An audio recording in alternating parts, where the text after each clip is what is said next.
and great noise. People gathered in the open squares, places called the agora, and they talked, they argued, they asked big questions out loud. What is justice? What is beauty? What is the right way to live? These were not small questions.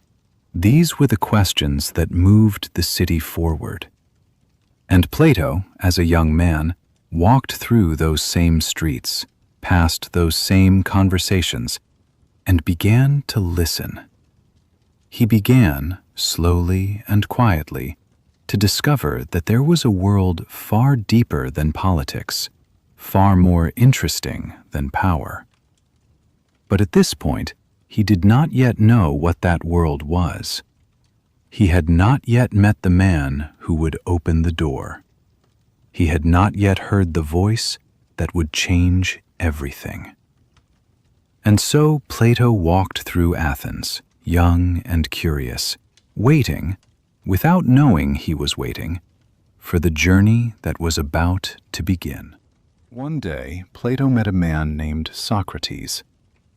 This meeting did not happen in a single moment. Socrates was everywhere in Athens. He was an old man with a rough face, simple clothes, and bare feet. He had no school. He had no books. He owned almost nothing. But he had something that money could not buy. He had questions. Everywhere Socrates went, he asked questions. He stopped people in the street, generals, politicians, poets, merchants, and he asked them simple things. What is courage? What is goodness? What do you truly believe and why? Most people thought they knew the answers, but Socrates showed them, gently and patiently, that they did not. And this was his gift. He did not teach by telling. He taught by asking. He opened minds not with answers, but with the right questions. When Plato first heard Socrates speak, something changed inside him. It was not a loud change. It was quiet, like a door opening slowly in a dark room, letting in a small light. Plato listened, and he felt, for the first time, that he was hearing something true. He stopped thinking about politics. He stopped thinking about power. He began to follow Socrates. Every day he walked beside this strange old man through the streets of Athens, listening carefully, thinking slowly, learning not just with his mind, but with his heart. And the more he listened, the more he understood that the world had two sides. There was the world you could see with your eyes, the streets, the buildings, the faces of people. And there was another world, a deeper world, that you could only find by thinking carefully and by asking the right questions. This idea that there is a deeper truth hiding behind everything we see became the foundation of Plato's thinking for the rest of his life.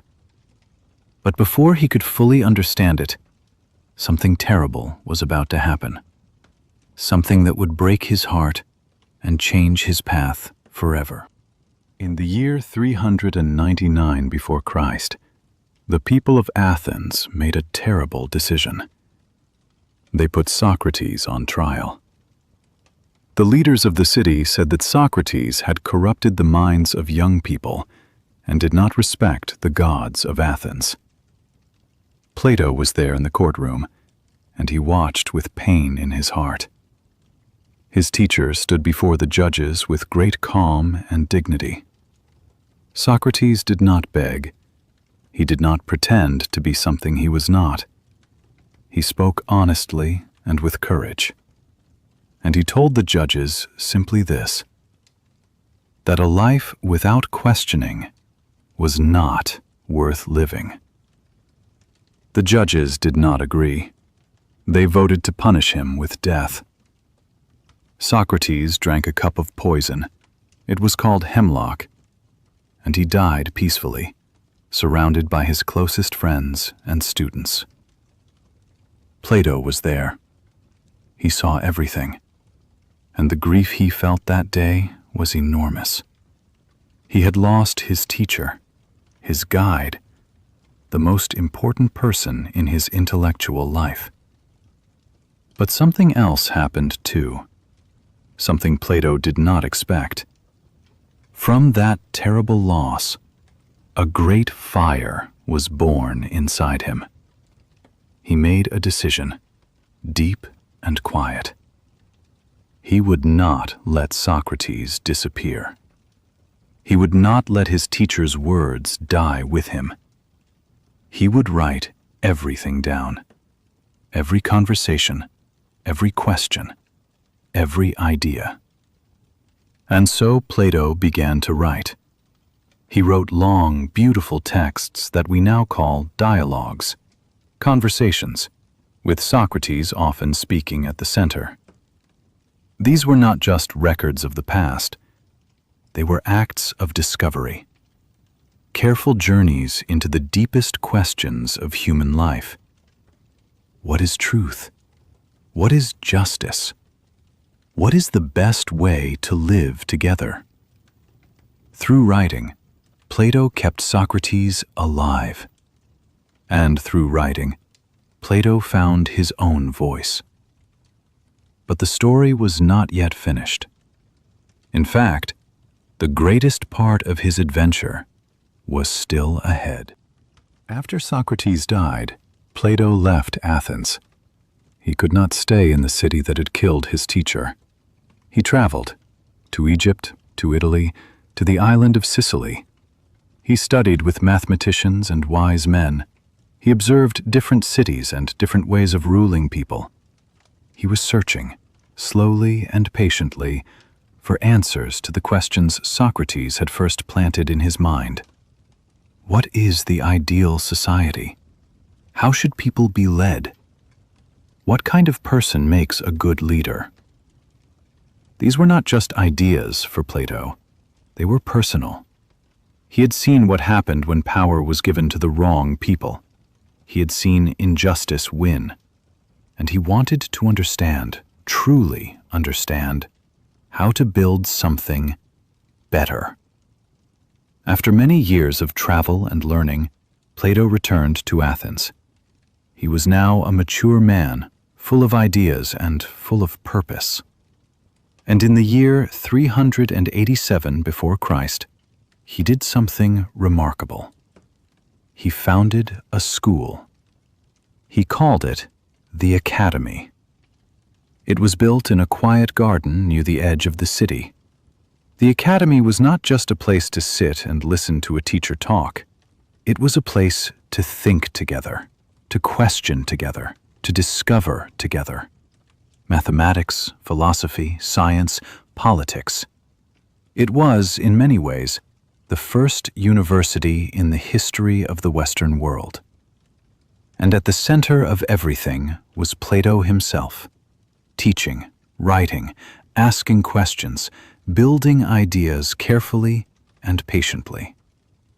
One of the young men who came to study at the Academy was a boy from northern Greece. His name was Aristotle. He was brilliant, curious, and hungry to learn. He studied under Plato for nearly 20 years, and one day, he too would change the world. But that is a story for another time. What matters now is this. Plato had created something that would last, a place and a way of thinking that the world would never forget. The ideas that Plato taught at the Academy were deep and beautiful, and sometimes difficult at first.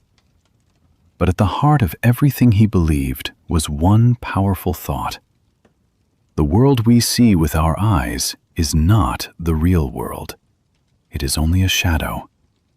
The real world, the world of truth, beauty, and goodness, exists in a deeper place, a place the mind can find through careful and patient thinking. Plato described this idea in a famous story that we still talk about today, the allegory of the cave. He asked listeners to imagine people sitting deep inside a dark cave, chained so they could only look